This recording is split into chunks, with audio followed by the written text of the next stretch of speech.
LeftOvers. The Greaves homestead sat at the base of a glacial valley where the tree line dipped and staggered in crooked, snow-heavy steps. It had been Wendell's for 20 years, and Mary Ann's for 15.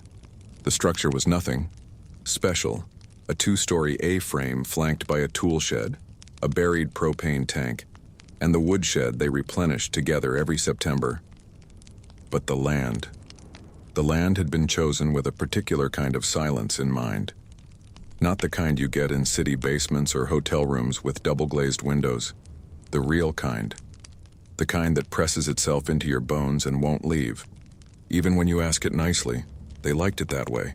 No neighbors and no phone lines. No interruptions or intrusions. Unfortunately, it also meant that no help was coming. By the time the first storm rolled down the ridge that winter, they were already stocked. Root vegetables wrapped in burlap, meat sealed in waxed paper and plastic, broth and lard frozen solid in mason jars. Wendell had rotated the solar batteries twice already. The generator worked fine, though they seldom used it. And in the center of it all, like some old shrine, sat the black cast-iron stew pot that had belonged to Mary Ann's grandmother, a big-bellied antique with lion feet and a soot-slick lid. It never left the stovetop. Wendell sometimes joked, it was her real husband. Not funny, she'd said every single time. That pot fed 3 generations before me. It knows things. He always chuckled and nodded and let the silence hang, pretending not to wonder what she meant by that. On the day she died, they had been arguing over the ham hocks. Too much salt, she'd said. You know your heart's not what it used to be. I didn't salt it, Wendell replied. You salted it last fall. It's been in the freezer ever since. Well then, the pot likes it that way. We'll blame it. He rolled his eyes and tried to hide the smile, and she'd whacked his arm with a dish towel before going down to the cellar for more parsnips. That was the last thing she ever said. Wendell heard the fall but didn't react right away. It was a strange sound, a thud like that of a duffel bag being dropped. He called down once but received no answer. Then again, louder. His legs didn't want to move, but he made them, carrying the flashlight and their last working lantern. He found her at the bottom of the cellar stairs, one arm twisted beneath her, eyes open and glassy. Blood had bloomed behind her skull and spread like ink into the packed dirt. Her fingers twitched once before going still. Wendell stood there for a long time, the lantern in his left hand painting her features with a fluttering orange glow. He didn't call for help, didn't run, didn't scream. There was no point. The radio was down. The phone had never worked up there, and even if the weather hadn't already dropped 3 feet of snow between them and the nearest ranger outpost, no one was coming for days. He went back up the stairs, picked up the dish towel, and folded it neatly beside the sink. He didn't bury her. Couldn't, really. The ground outside had gone rigid, sealed with ice and dry-packed snow.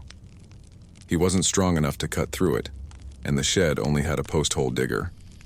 So he wrapped her in a blue tarp, the kind they used to cover the woodpile, and dragged her gently to the far end of the basement, where it stayed coldest. The meat freezer was already full.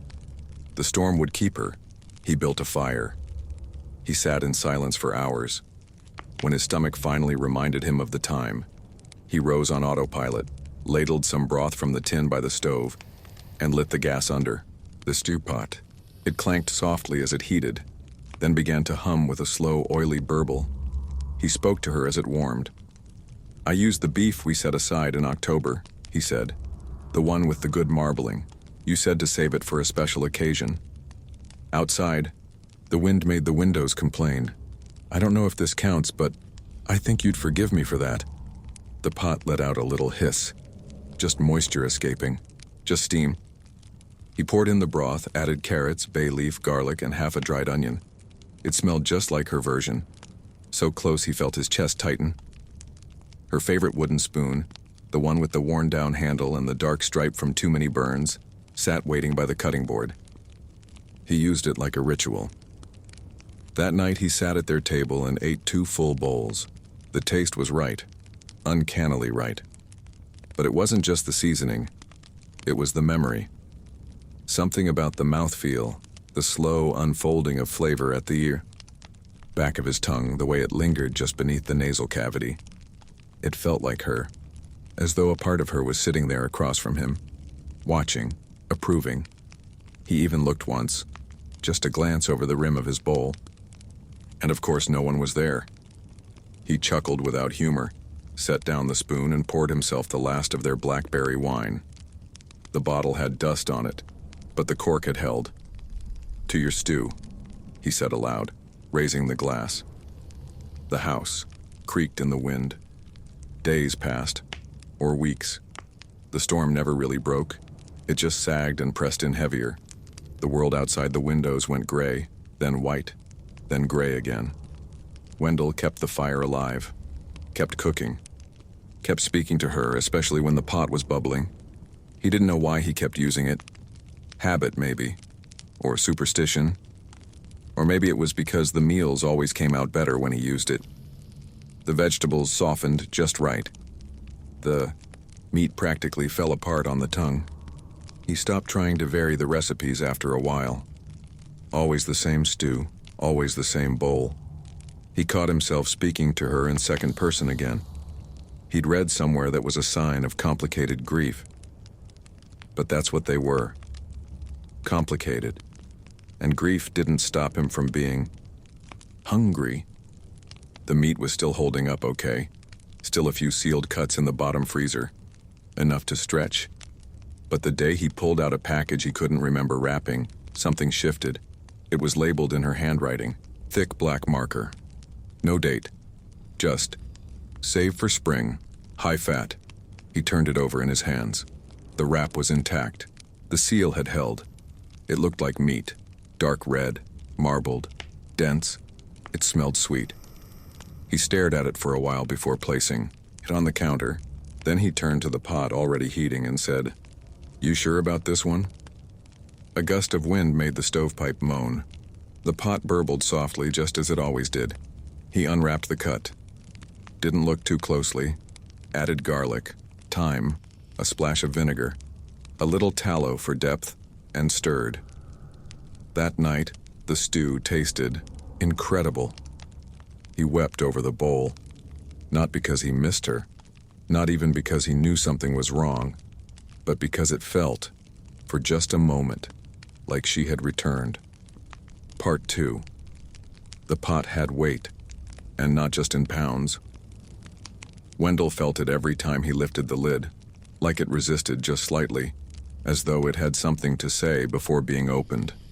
It was subtle, mechanical even, easy to rationalize. But he started noticing it after the 5th stew in a row. Something about the timing, how it never boiled too fast or too slow, how the seasoning always seemed perfectly distributed no matter how distracted he was during prep. It made him think of those old folk tales Marianne liked to recite when they sat by the fire, about witches who cooked memory into soup, about pots that remembered the souls they'd fed.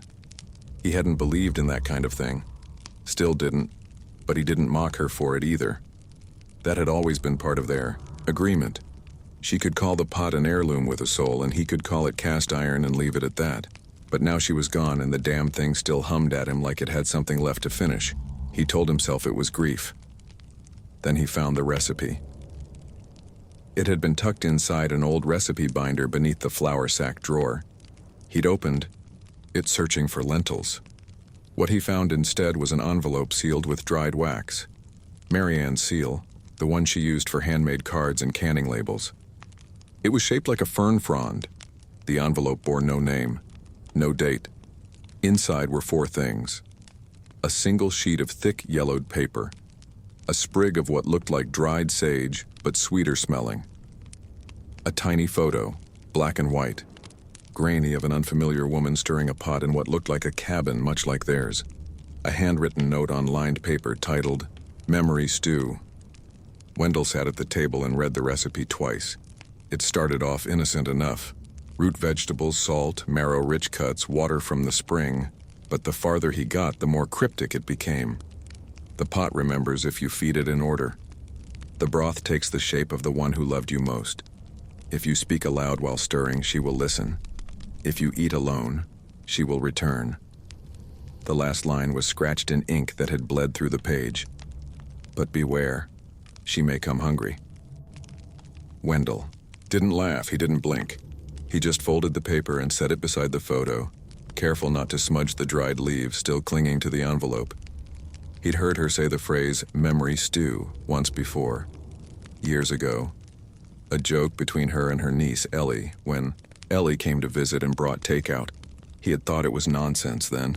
Now he wasn't so sure. The next stew came together differently. Not rushed, not ritualistic, just careful. He followed the recipe to the letter except for the final line. He didn't speak out loud while stirring. Not at first. The meat that day came from a package, labeled ELK-21, which should have meant late-season meat from the year before. It had been sealed well, but he didn't remember the kill. And when he cut it open, the scent that greeted him was wrong. Not spoiled, not rancid, but familiar in a way that made his throat tighten. He used it anyway. The pot hissed as the cubes of meat met the fat. The garlic joined soon after. Then carrots. Then potato. Wendell stood at the stove and stirred, the wooden spoon whispering against the iron in soft concentric motions. If you speak aloud while stirring, she will listen. He thought about it, felt stupid, said nothing. Then halfway through his second turn around the pot, the words slipped out like someone else had thought them for him. I miss you. The broth trembled. Just a ripple. Could have been the wind. In the chimney. He stirred once more. I wish you were here to taste this. The wind stopped. For 1 second, maybe 2, he heard a sigh from the corner of the room. The soft, tired exhale of someone settling into a chair after a long day. He looked over his shoulder. Nothing. Just the old rocking chair beside the stove. Still as stone. That night he dreamt of her. Not the memory version his mind had served up in recent nights. Soft focus, incomplete, stitched together from old photographs and better days. No, this was her. Clear. Grounded. More detailed than his mind had any right to remember. She was in the kitchen, barefoot in her sleep pants, stirring the pot, while humming the same lullaby her grandmother used to sing. Something in Romanian. He didn't know the words, but he knew the tune. He reached for her, could feel the warmth of her skin. She turned and kissed his cheek. Salt, she said. Needs more salt. When he woke, the stew was already bubbling on the stove. The next few days bled together. He cooked, he stirred, he spoke aloud. Sometimes it was just memories, her old sayings, stories she liked to tell, things she used to mutter while dicing. Onions. But other times the words felt like they weren't entirely his, as though someone else were threading thoughts into his mouth mid-sentence. He'd catch himself saying things he didn't mean to, like calling the pot dear, or whispering "there you are" when lifting the lid. He didn't stop. Couldn't. Each time he tasted the stew, her voice grew clearer. She asked questions now. Simple ones. Do you remember the garden? Have you checked the pantry yet? Did you sleep last night? And one evening, as he sat on the couch, with the bowl in his lap, her voice asked, "Will you let me stay?" Wendell froze. He didn't answer. But he didn't throw the bowl away either. The pot never burned. Not once, even when he left it untended for hours, even when the fire ran too hot. The contents never scorched, never boiled over, and the stew, it evolved, became richer, more nuanced, as though the pot were adjusting the flavor for him personally. Some nights it had a sweetness he couldn't trace. Other times it had a tang of vinegar or wine, despite him not adding either. He told himself he was using old ingredients. He told himself the freezer was mislabeled. He told himself he didn't recognize the meat because she'd stored it, not him. But one afternoon, digging through the lower shelf of the freezer, he found a small plastic package marked for him, "Do not open until spring." It was wrapped in white butcher paper, and the handwriting was hers. The letters were rushed, uneven. Inside was a single cut of meat, pink-white, pale with fat and strangely lean in the middle. No bone, just flesh. He stood holding it for a long time. When he brought it to the stove, the pot clinked softly as he set it down as if in acknowledgement. He added turnip, parsley, tallow, a dash of dried wine from the cupboard, and stirred. That night, the stew was thicker. He chewed more slowly. The broth was darker. The meat had a silkier texture, not stringy like venison or chewy like goat. It flaked apart like overcooked lamb, but it wasn't lamb. He knew that much. He didn't want to think about it too long. As he ate, she spoke. To him, not beside him, not around him, but from within. I never wanted to go. You know that, right? I didn't plan for it to happen that way. I'm sorry. His eyes watered. From heat, maybe, or something else. He set down the spoon halfway through the bowl and listened. The fireplace crackled behind him. It doesn't have to end, Wendell. He said nothing. Just one more night. Just one more bowl. He looked at the pot. It wasn't boiling. It was waiting. By the second week of the thaw, Wendell had stopped keeping track of the days. The weather outside meant nothing. He went out only when the firewood ran low or the smell of the unshoveled outhouse became too much to bear. Otherwise, he kept to the house, the kitchen, the pot. He'd developed new habits without realizing it, stirring in figure eights instead of circles, speaking to the stew before tasting it, sleeping in his armchair instead of their bed. The chair was closer to the pot, closer to her. He'd stopped thinking of it as madness. Madness didn't bring warmth. It didn't whisper lullabies in the voice of your dead wife. Didn't hum the same half-Romanian tune in perfect pitch each night as the stew came to boil. Something had changed inside the house. He felt it in the walls, in the warping of light just after dusk, in the way her perfume bloomed at the top of the stairs before vanishing again. The stew had become more than food. It was something else now. Bridge, channel, sacrament. He didn't have a word for it, but he knew the rules. If he stirred and spoke, she would listen. If he ate alone, she would return. And return she did. It started with scent. Her favorite lilac and white musk perfume, which she hadn't worn in years. Not since they'd gone fully off-grid. He caught it strongest while the stew was on and lingering faintly for hours after. He found himself holding on to it like a tether, standing still in the hallway just to breathe it in. Then came the sounds. Floorboards creaking in patterns he recognized. The soft click of the kettle lid being placed beside the sink. The faint rustle of pages turning in the other room. He tried once to follow the sound. Opened the bedroom door expecting silence, maybe his own echo. Instead, the radio was playing. It shouldn't have been. It hadn't worked since the battery box died in November. But there it was. WEV, their old public broadcast station out of Missoula. Faint, warped, grainy. A voice was reading from Little House in the Big Woods, one of her favorites. He didn't change the dial.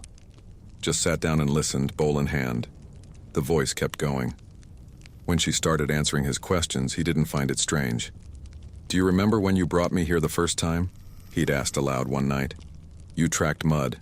Through the whole cabin, came her reply, warm and amused, right behind his ear. Then blamed it on the dog.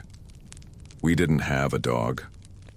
Thought maybe it'd spare me some scolding. Didn't work, did it? He laughed. Actually laughed. It felt like a memory, but deeper. More immediate. Like the words weren't just remembered, but shared. As though they were speaking from opposite ends of the same breath. He found he could feel her smile sometimes. Not see or hear it, but actually feel it.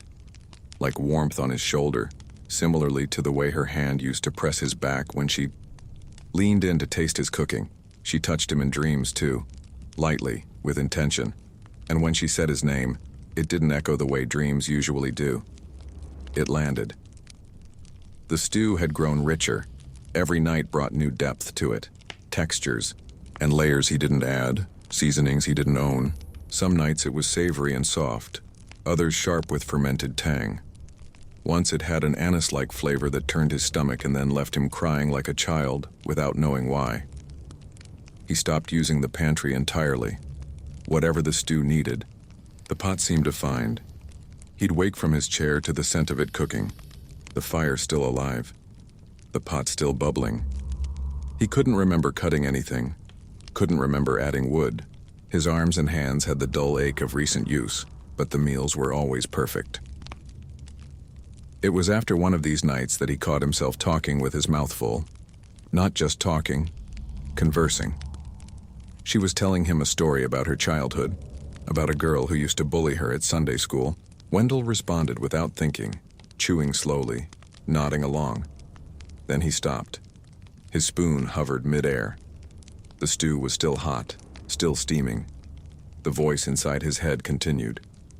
She pulled my braids and told me Baba's stew smelled like dirt. So I switched her communion wafer with a dried beet. Served her right. Wendell swallowed hard. Marianne? Still here.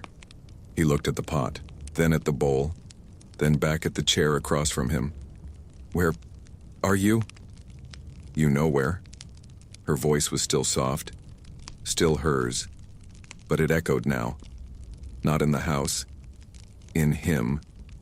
The pressure behind his eyes, the murmuring along his spine, the flicker of memory that wasn't his. He could feel her in his chest, in his gut, in the corners of thought where he usually kept silence. The stew was no longer food. It was her. He tried once not to eat it, tried to leave the pot cold to go the day on bread and beans and melted snow. But by dusk, his hands were shaking. His tongue felt too large in his mouth. His joints ached as though he'd been left out in the cold. Her voice whispered all day, gently, persistently, "You're hungry. Why are you doing this? I thought we wanted to be together." He ignored her and sat on the couch, wrapping himself in her old sweater. But by nightfall, the smell of the stew, somehow hot and cooking even without flame, filled the kitchen again. The pot hissed softly. The lid clinked once. He approached, it like a man approaching the scene of his own execution. "Did you do this?" "You did. You always make the best meals." No, it's all right. I know it's hard. You can stop fighting. I'm not mad. I just want to be close." He lifted the lid. Steam bloomed upward, sweet and fatty. He wept as he ate. It happened during the second blackout.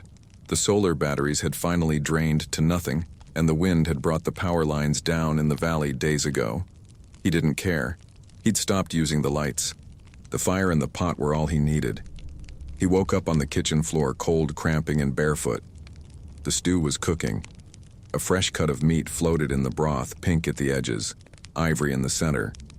He didn't remember cutting anything or lighting the stove.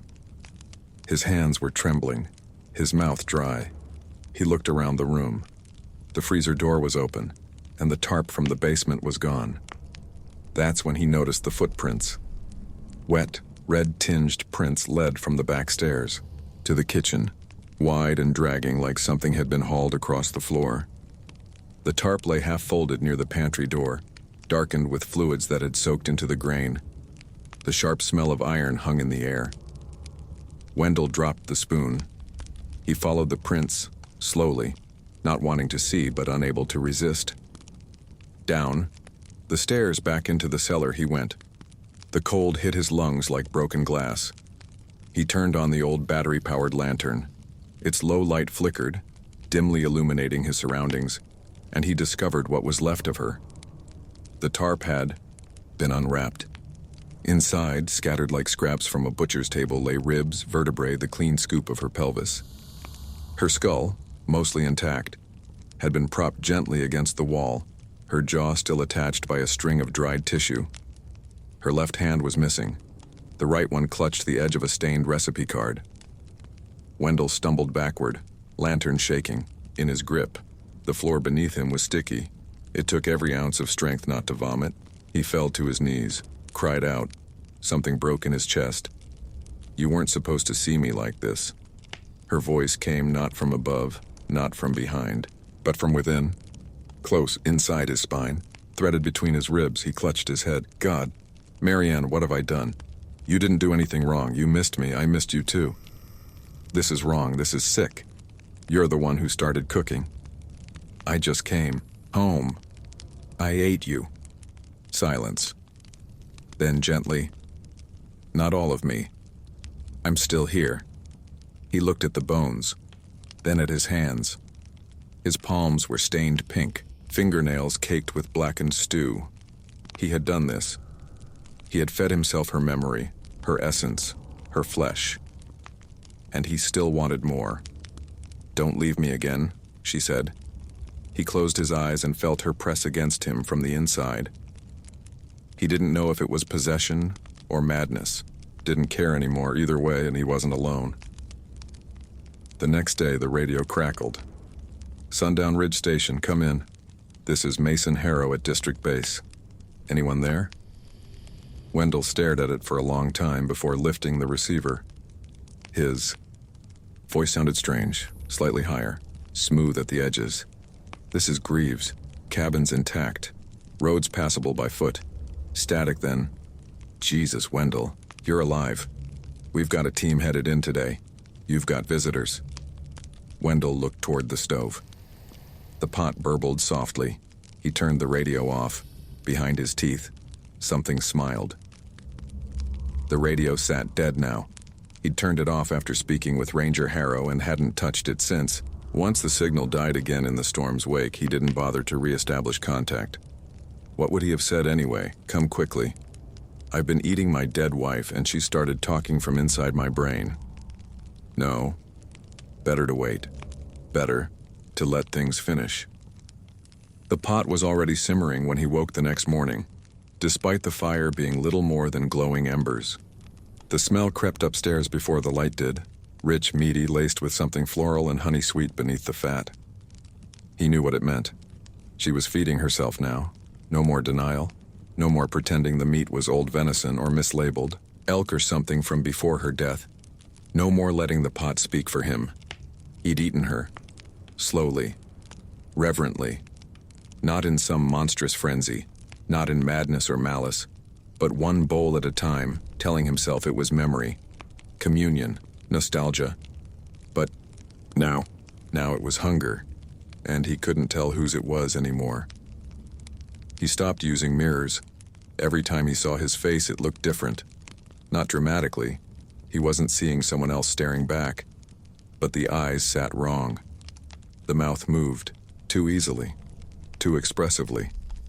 His shoulders curved in when he walked, like hers used to. His hands lingered on objects, fingertips pressing into cloth and wood like they were savoring textures. He started humming, not consciously. The tune just leaked out of him.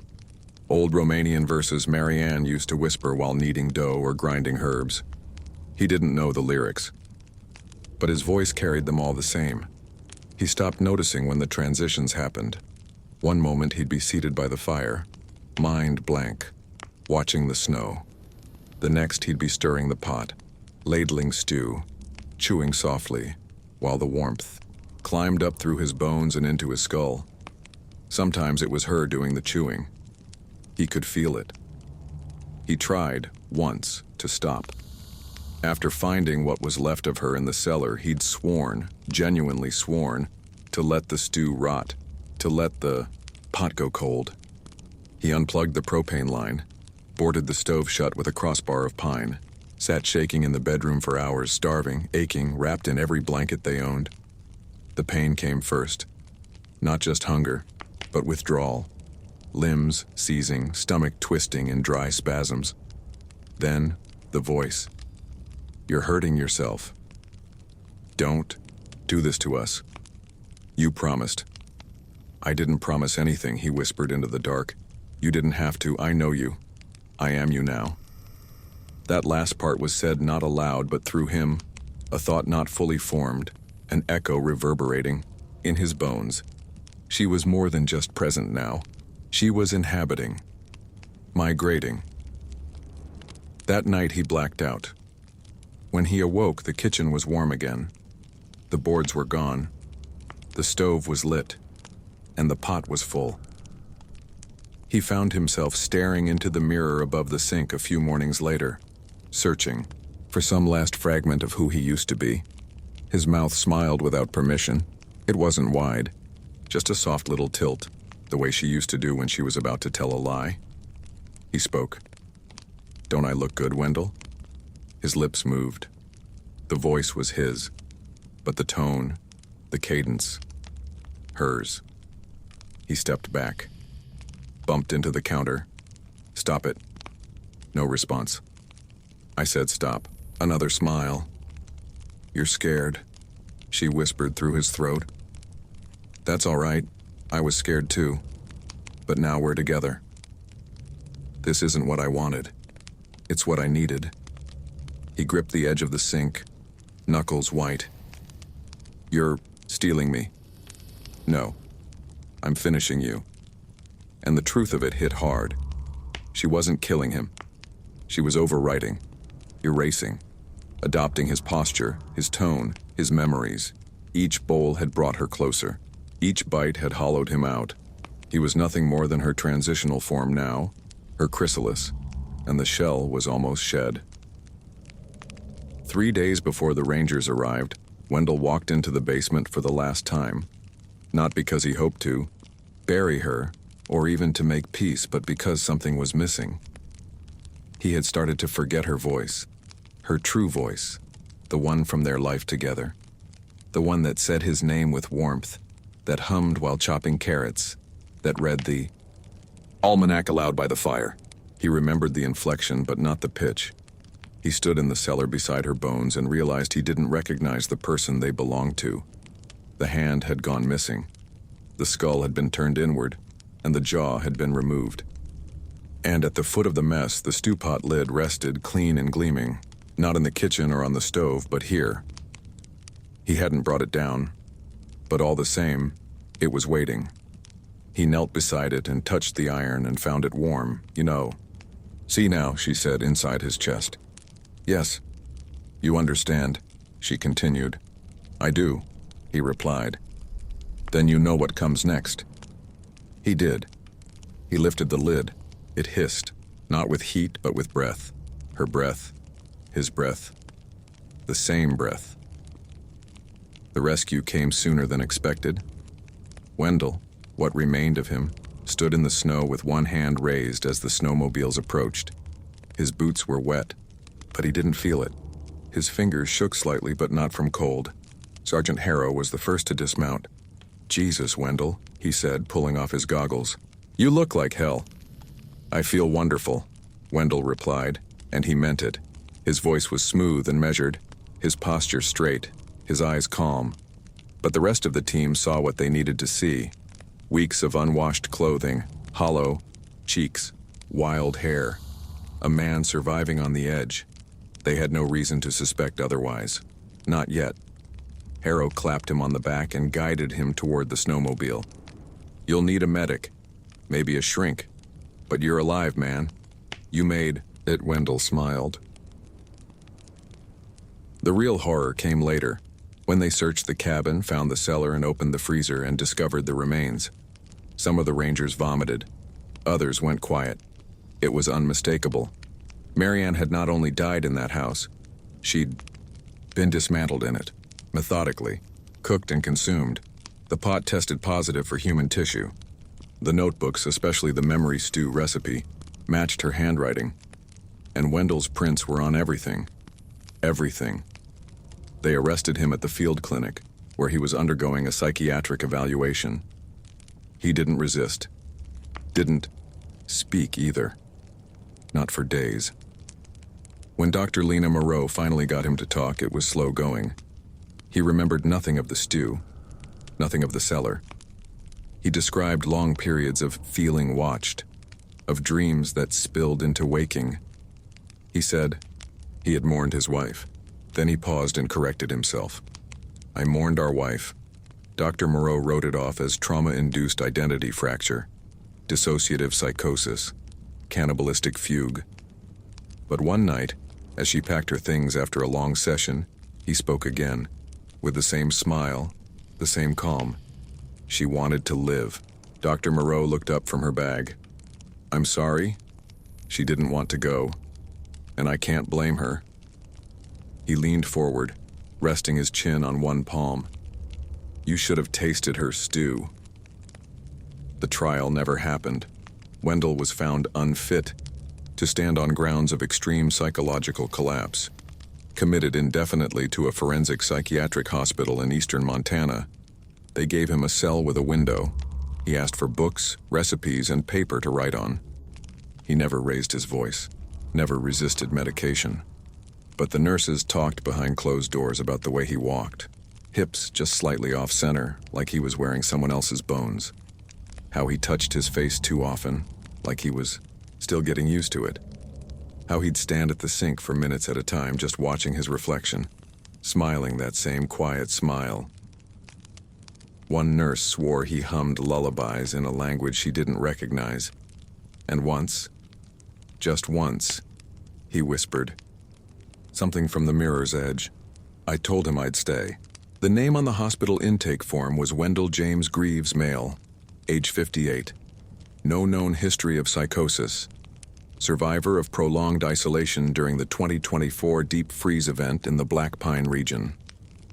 Suspected involvement in the death and cannibalization of his wife, Marianne Greaves. The man who signed the form did so with a steady hand. But the signature didn't match the samples from 5 years earlier. Not exactly. The letters had curves now. An almost cursive flourish in the G, a lean on the W that suggested someone used to writing grocery lists in loops and margins. When the nurse asked if he was feeling all right, he smiled and said, I'm getting used to things. Time passed differently inside the hospital. There was structure, of course, meal times, head counts, group therapy, but it all bled together like paint in warm water. The man in room 11 adjusted quickly. Too quickly, some thought. He adapted to the medications and reported no side effects. He exercised daily, participated, and spoke politely to the staff. Too polite. Not crazy, they whispered. Off. The way he watched people, the way he folded towels, the way he stared at the pot in the communal kitchen as though he was waiting for it to say something. One morning, a staff member caught him pressing his cheek against the refrigerator door, whispering, "Too cold for sour broth, you'll curdle if you rush it." He looked up, blinking, and said, "Oh, sorry, habit." No one asked what he meant. In private sessions, Dr. Moreau tried to reach Wendell, what little was left of him. But every time she pushed, she met someone else. The man in the chair knew things he shouldn't.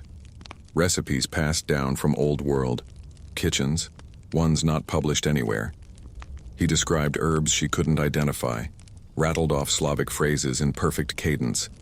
Once, he corrected her pronunciation of borscht and cited 3 regional variations by temperature and pickling. Length. I'm not Wendell, he told her once. I'm just what was left after Wendell was finished. She asked what that meant. I'm the one who made the stew. His eyes never left hers, but Wendell served it. The remains of Marianne Greaves were buried in a shared grave near Blackwater Hollow. A memorial stone was erected with both their names. No family came to claim the body. No one wanted the pot.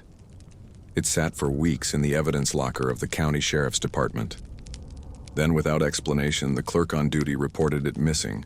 There were no signs of forced entry, no video footage, only an empty shelf. The room smelled faintly of time for 3 days afterward. Back in room 11, Wendell began keeping a journal. The staff found it one day, tucked neatly beneath his mattress. It wasn't filled with confessions or regrets. It was a cookbook, titled in careful handwriting, Things Worth Remembering. Each page contained a memory, a moment, a taste.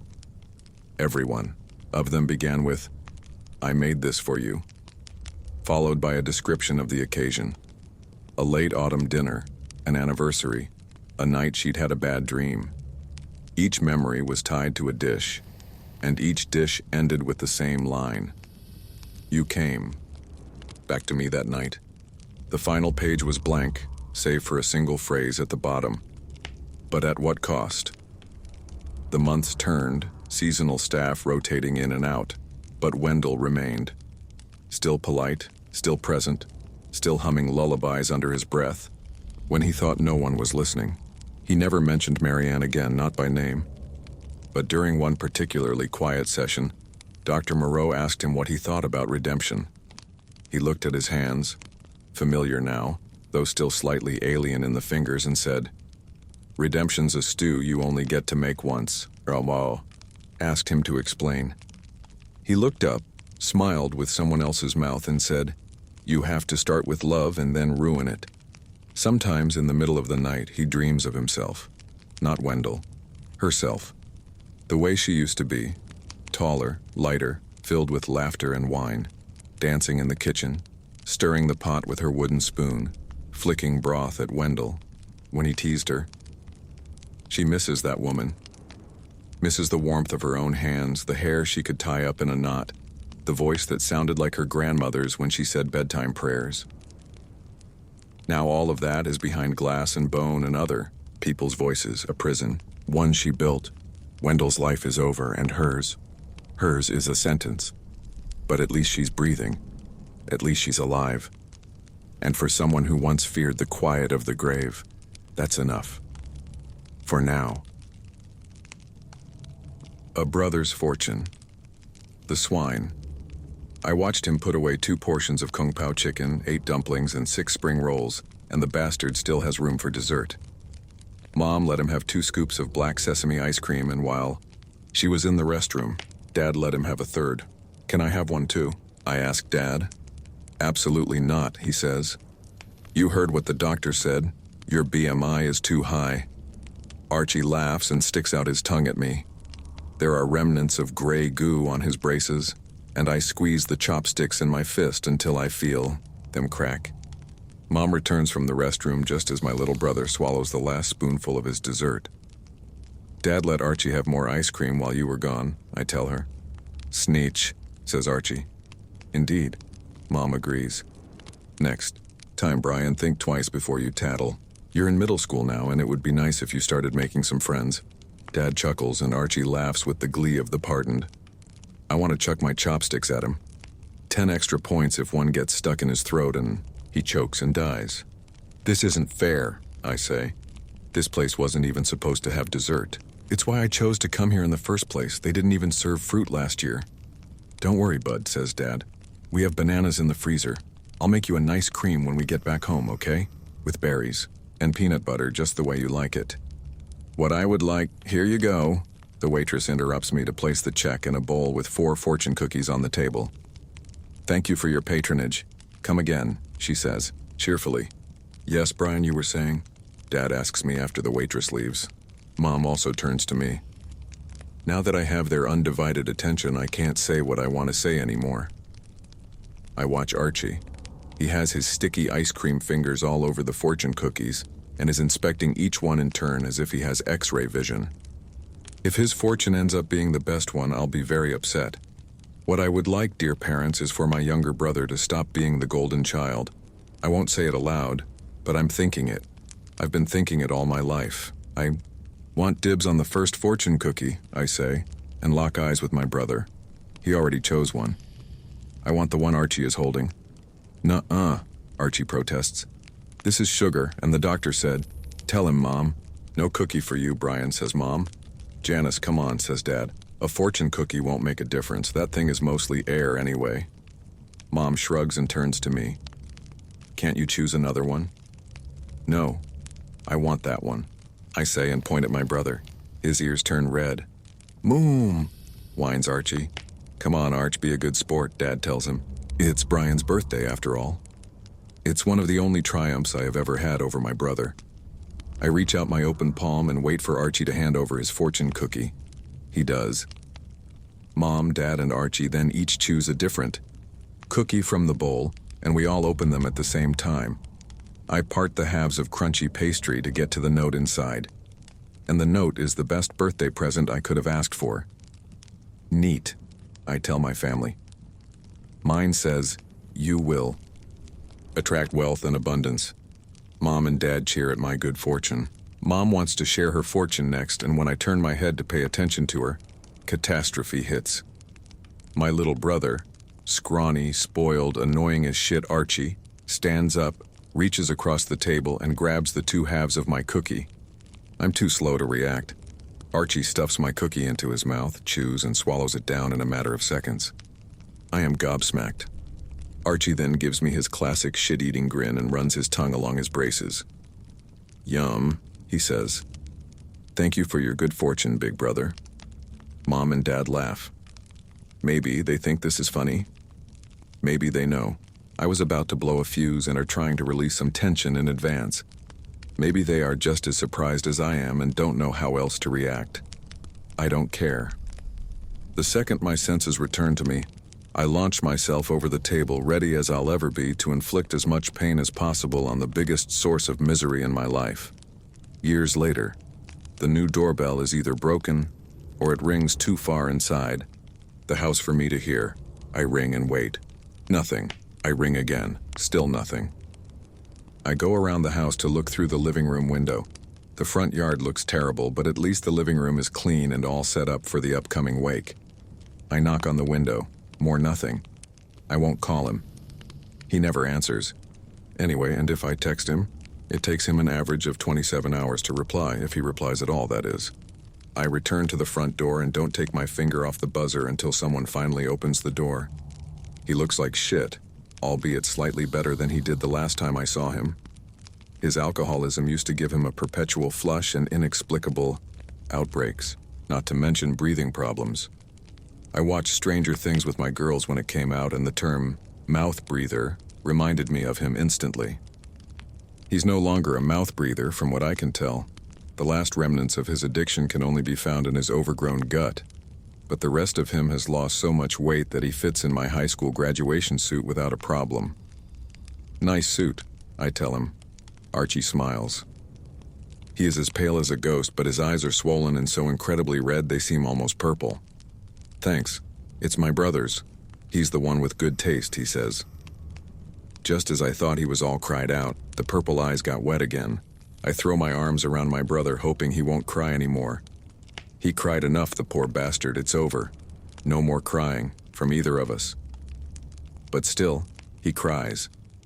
He holds me tight, tighter than he ever did before, and he cries. I bench 10 reps of 180 pounds on my weekdays, and my little bro is holding me tight enough to turn my spine concave. I want to ask him if he started working out, but it seems inappropriate. Another time. We'll have plenty of time to catch up and crack jokes. The future looks comfortable. I wait for Archie's sobs to die out before I pat him on the back and let him go. He left 2 wet spots on my trench coat, too small and close together to have come from his eyes, but I don't hold that against him. After all, his mom just died. Our mom. Whatever. Archie wipes his eyes with the back of his hand and looks over my shoulder. Is Sophie looking for a place to park? This, I didn't look forward to. This part of the conversation. Yeah, about that. Sophie can park in the backyard.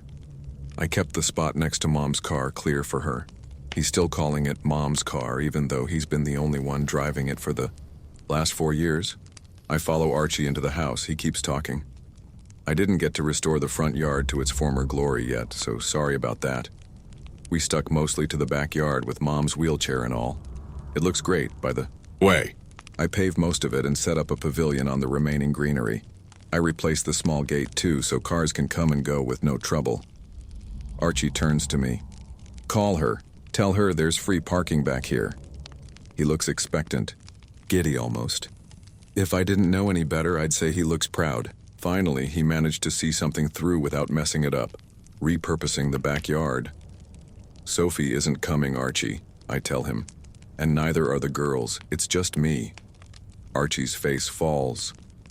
They aren't coming? Tiny heart starts pounding in my temple. Who does this drunkard think he is to criticize my family? No, I tell him. Sophie has a work thing. She's in Copenhagen until next week. And both my girls are at camp. Isabella is in debating, and Dawn is in theater. Archie isn't getting it. Yeah, but it's Mom's funeral. Yeah, well, she wasn't exactly a staple in my family's life. My daughters only met her a handful of times, and she called Sophie a slut the very first time they met. So there you have it. You'll have to excuse my wife and daughters for not dropping everything to come say goodbye to her. Archie shakes his head. I was there, Brian. Mom never called Sophie a slut. She just asked her if she was pregnant. Same thing. How is that the same thing? You guys announced you were getting married after just 3 months of dating. So, what's your point? My point is, Isabella was born not even half a year later. You're vilifying Mom for no reason. She wasn't trying to insult Sophie. She was just inquiring about the facts. I elbow my brother to the side to get to the stairs. The passage to my room has been narrowed down by the ramp that was installed for Mom's wheelchair. My childhood bedroom is on the first floor. I just hope Archie and Mom didn't turn it into a supply closet over the years. Or worse, into a game room for Archie. He already has the biggest room in the house because why not? Golden Child blueprint. Archie scurries after me and tries grabbing my carry-on out of my hand. I don't let him take it. I'll be damned if I'll allow my kid brother to play host with me in my own house. Archie feels that he's upset me. He follows me to my bedroom, stuttering through topics he thinks would be more pleasant to talk about. The list of people who promised to attend the funeral. Relatives, friends of the family, even people we went to school with. He mentions a wasp nest he had to remove from the attic, and that he finally found our grandpa's long-lost collection of World War II memorabilia. By the time we reach my old bedroom, Archie starts telling me about his plans to landscape the front yard. Don't worry about that, I interrupt him. I'll take care of it after you move out. My bedroom looks the same. There is the distinct fragrance of freshly washed sheets in the air. The nightstand is newly dusted, and so is my old writing desk. Nothing has been moved or changed, not even the saucy posters above my bed. I am home. Archie stopped in the doorway. He doesn't say anything. He just looks at me as if I have grown a second head. I feared it would come to this, but the sooner I rip the Band-Aid off, the quicker he can get over it. May 8th, 2004, I say. The day of our father's funeral. Mom called a family meeting with the two of us because she had to rewrite her will and asked us point blank, which one of us wants the house and which one of us wants Dad's savings account. Brian, I said, I want the house. Mom agreed to it. I'm to get the house. You agreed too. Hell, you were more than happy to end up with Dad's savings. Back then there was more in that account than what the house was worth. That's not true. Ah. That old tactic, huh? You getting cold feet now does not change the facts, little brother. Archie's ears turn red. You want facts? He enters my room and approaches me slowly. I'm not scared of this shithead. I have 40 pounds of muscle on him, not to mention a clear head and boxing classes under my belt. I'll give you the facts, Brian. Clearly you hit your head sometime between graduating from law school and attending our mother's funeral. Isn't it convenient that you forgot? You were neither smart nor talented enough to go to a prestigious university on a scholarship. Take one more step and I'll start swinging, might stain the suit. Who paid off your student loan, Brian, with what money? There was plenty of money left in Dad's savings account for you. Are you fucking kidding me, right? Now? Archie pauses long enough for me to reply. What am I supposed to reply with? No, I am not fucking kidding you right now. I'm not about to enable his silly tantrum. I'm not Mom. Our mother has had cancer for over 5 years. Brian, 5 years. That's over 2,000 days of battling a deadly sickness. She couldn't work. I couldn't work. Someone had to stay here and take care of her. Care costs money, Brian. Oh, so that's why you didn't work for years, because Mom was sick. How altruistic of you. So many employers were aching to hire a chronic alcoholic, but you were out here choosing the hard life. Archie's mouth falls agape. He's probably shocked that I called his bluff. After all, the rest of the family has seen him as a hero for the longest time. If he thought he could stay in my house after Mom is gone, he has another thing coming. Mom's last Facebook post pop into my head. Ooh, I remember now, I tell him. Of course the money's gone, you spent it on travels. Archie starts shaking with rage. His ears are almost the same color as his cried-out eyes. I took one trip with our dying mother. One. She wanted to visit Europe before she died, so I took her to Greece and Italy. Sounds like 2 trips to me. We stayed a total of 10 days. Must have been expensive. A 10-day trip in 5 years, Brian? Are you seriously going to hold this over my head? No, why should I? It was your money. Archie starts pacing around the room. He runs his fingers through his hair, which, despite his otherwise pitiful physique, is as lush and full as it was in his teenage years. Damn him. I inherited my hair from my dad's side of the family. I started balding in my mid-20s, and by the time I reached 30, I had no choice but to start shaving it all off. All right, so here's how things are gonna go. I'll give you a month. 2, if you ask nicely. I have a good friend in tenancy law. When you find your own place, let me know so I can get you in contact with him.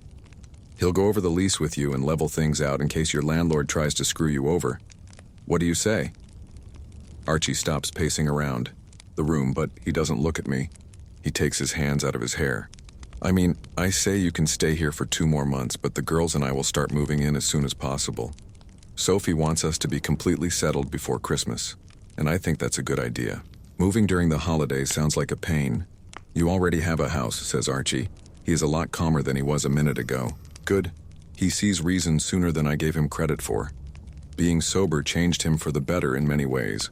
There are many, many comebacks I could give him as to why that is irrelevant. So what if I already have a house? Mom and Dad's house is larger and better. The neighborhood is safer. The front and backyards are big enough for both my dogs. The schools in the area are very good, and both I and Sophie have the opportunity to work from here. I have a family to take care of. Archie does not. And despite all this, there is one reason that trumps all the others. May 8th, 2004, Mom left this house to me and only me. I've seen the will. You've seen the will. Our family lawyer, Mr. Sachs, has the will in his possession and will execute it as soon as I ask him to. I'm sorry about this, brother, but as of now, this is my house, and I decide who lives here and who doesn't. I let my carry-on at the foot of my bed and pat Archie on the shoulder on my way out of the room. I am hungry. I should fix myself a sandwich before the rest of the party shows up for the wake. I'm past the doorframe when Archie decides to speak again. November 30th, 2022, he says. I heard him perfectly. I'm sorry, what? I ask him. November 30th, 2022. Mother rewrote her will. I've never seen the original and only found out about it when Mr. Sachs called me to confirm that Mom's worldly possessions hadn't changed over the years. Arch, what are you saying? What are you talking about? Archie looks at me.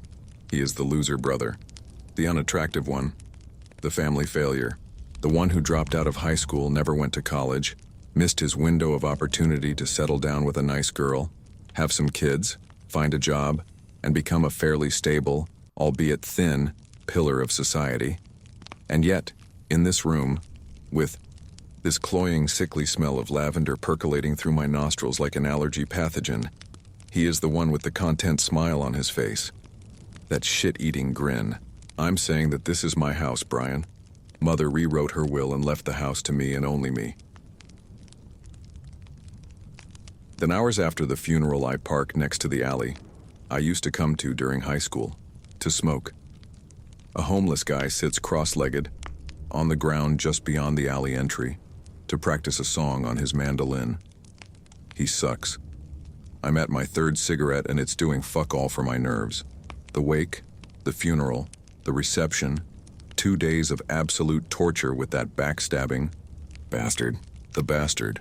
The absolute bastard.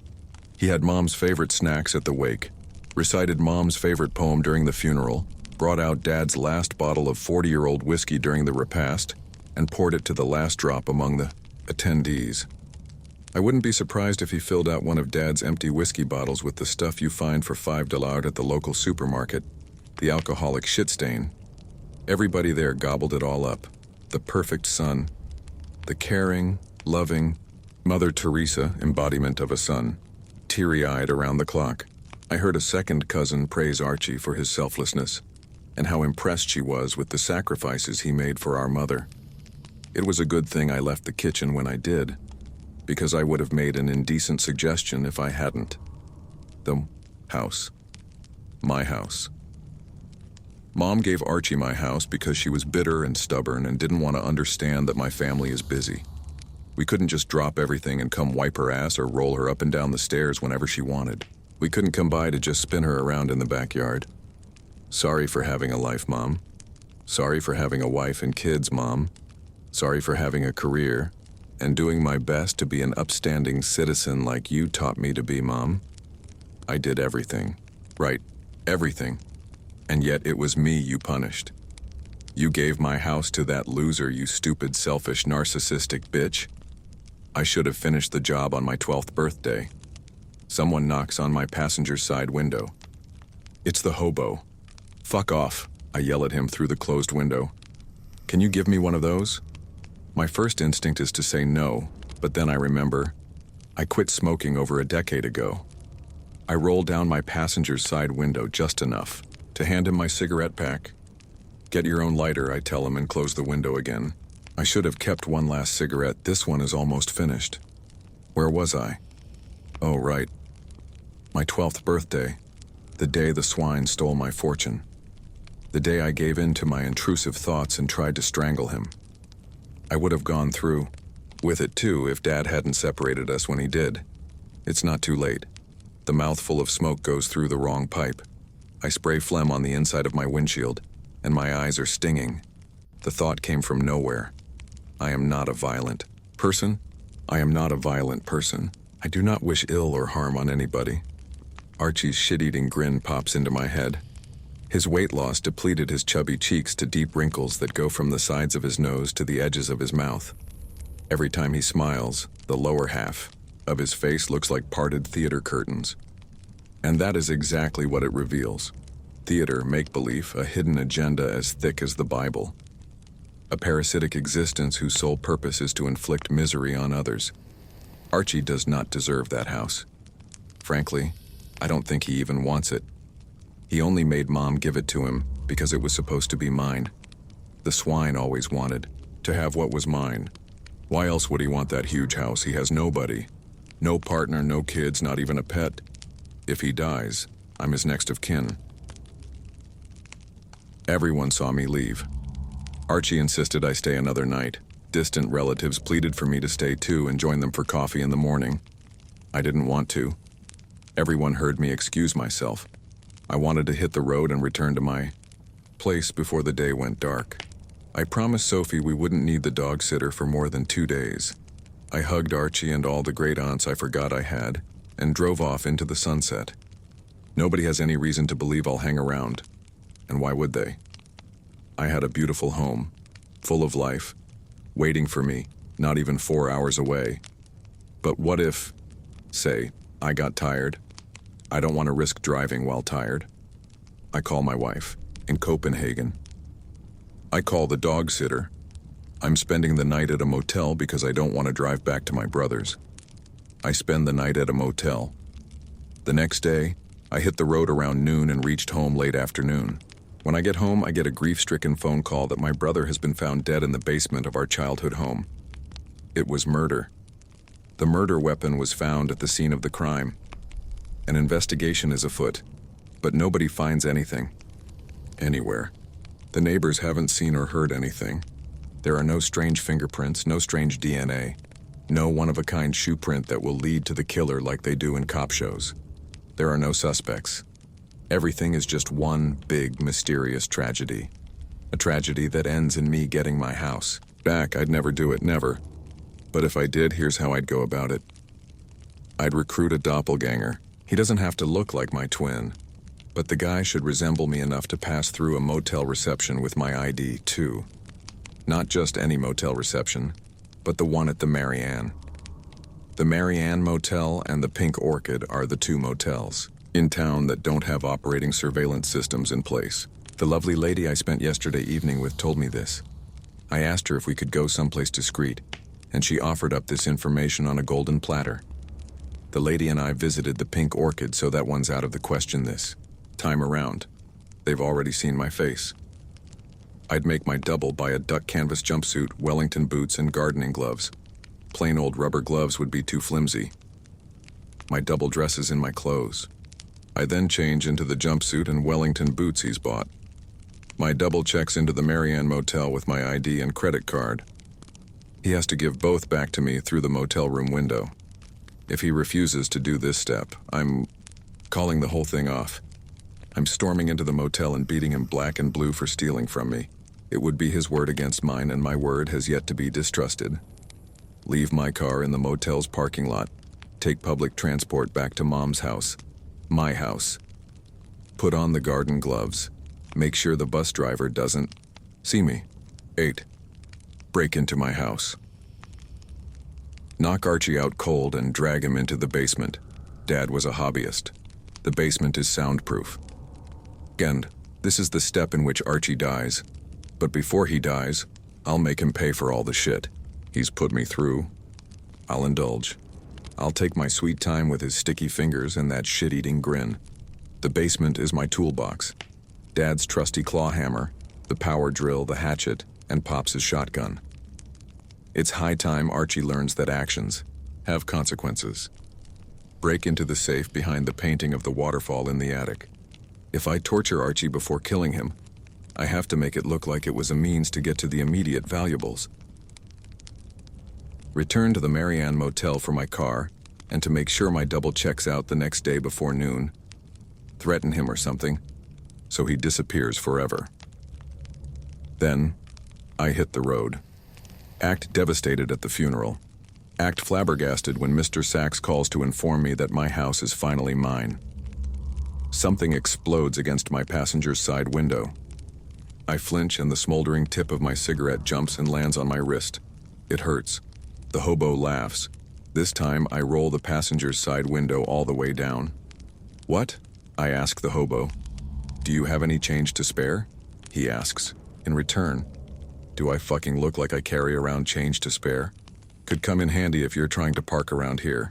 Then I'd need it myself and couldn't spare any, could I? "Hey man, I'm not asking for charity. I'm willing to work for it." "So, the cigarettes from before were supposed to be a loan?" "Thanks, but I don't swing that way," I tell him.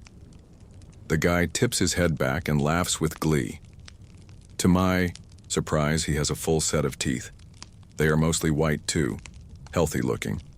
Without further ado, he props his mandolin against his lower ribs and starts singing a song I've never heard before and would sooner go deaf than want to listen to again. The guy is swinging left and right, and I become aware of two things. First, he is the same height as me. He's built differently, but anyone would look buff in my trench coat. Second, his beard has the same color and texture as mine. It needs a little trim, and his head needs a proper shave, but other than that, no, I'm not going through with it. The plan is full of holes. 1,000,001 things can and will go wrong if I give it a shot. Trying it out would be insane, and I'm not insane. But if I were insane, this guy is perfect. He needs money, food, a shower, and a safe and comfortable place to spend the night, and I need to reinstate order in my destiny. The guy finishes his song and beams at me. I open the glove compartment and reach for my wallet. Hours later, Archie comes back to his senses just as I finish tying him up.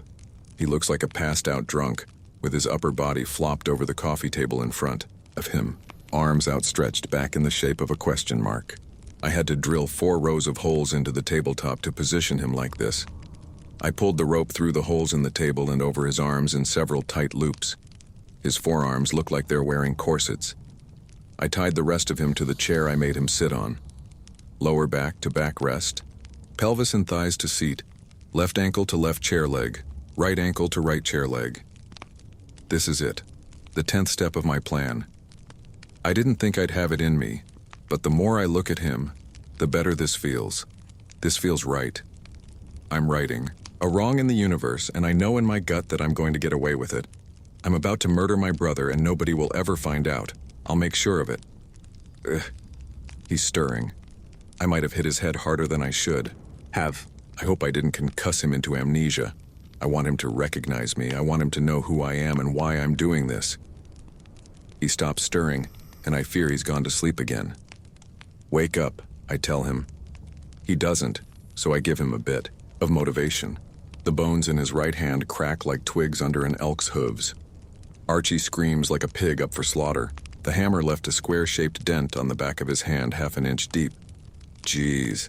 After all the work I put in today, you'd think I shouldn't have this much power left in me. Guess seeing him like this is all the caffeine I need. I said, "Wake up," I tell him. Archie is moaning. He tries to lift himself off the table to bring his damaged hand to his chest and cradle it protectively. He wiggles into his confines and ends up lifting the coffee table off the ground. "Stop that," I tell him. He doesn't listen. He and the coffee table move left and right, and it bothers me that he isn't getting the picture yet. I sit down on the coffee table and drop the hammer on his left hand once, twice, 3 times. Each scream is louder than the last. If I say, "Stop that," you stop that, understand? He doesn't respond. I don't think he heard me through the pain erupting in his brain. I lift the hammer again. "Yes, dear God, yes, I understand, please. Please, Brian, stop." I drop the hammer on his right middle finger. "You're in no position to give me orders, you brat," I tell him. Ammonia permeates the air. He peed himself. I strike his left hand again as punishment. "Brian, stop, please, oh please." "Yeah, I think your sticky fingers got the picture." Archie sobbed with his head tucked in between his biceps. Next up is that shit-eating grin. I yank my brother's head back by his luscious hair. He tries to pull out of my grasp, mumbling please and whys and shaking his head left and right in disbelief at what is happening. "Hold still," I tell him. But he doesn't. He tries to pull away, and instead of striking his teeth, the hammer hits his eye. God damn it. I didn't want to do anything to his eyes. I wanted him to see. Oh well. At least he still has one good one. More shrieking. And this time I have unrestrained access to his teeth. Wham. His wailing is cut short by the sudden sound of choking. It's the funniest shit I heard in months. Maybe years. Maybe ever. I let Archie's hair go, and he coils and uncoils the back of his head over the coffee table like a cat that's trying to spit out a fur ball. There's more I could to drill nails into him, cut off his tongue, remove bits of him just to see if he can still scream while choking on his own teeth. But I think I'm done. I'm not a violent person, and I'm not cruel either. It's not like I'm enjoying this. I cut Archie's restraints. He rolls off the chair and drops with a heavy thud on the stone floor. I give him a moment to curl in on himself before I put him out of his misery. Grandpa's shotgun is still perched up on the wall. To my knowledge, Dad never fired it, but he liked to keep it in pristine condition. And as with any firearm kept in pristine condition, the proper ammunition is in the drawer closest to it.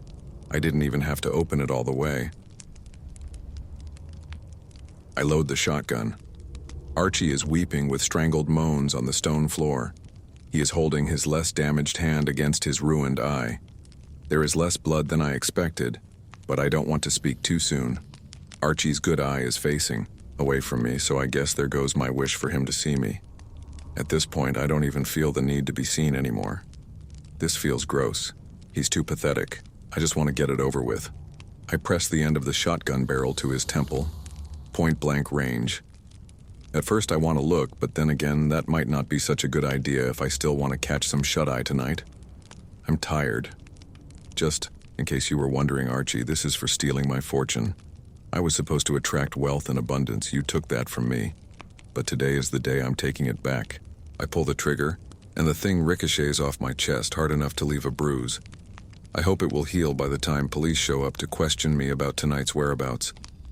Why, officers? I was at the Marianne Motel, of course. Did something happen? My brother? What about my brother? I last saw Archie at our mother's funeral. Sure, he was fine, all things considered.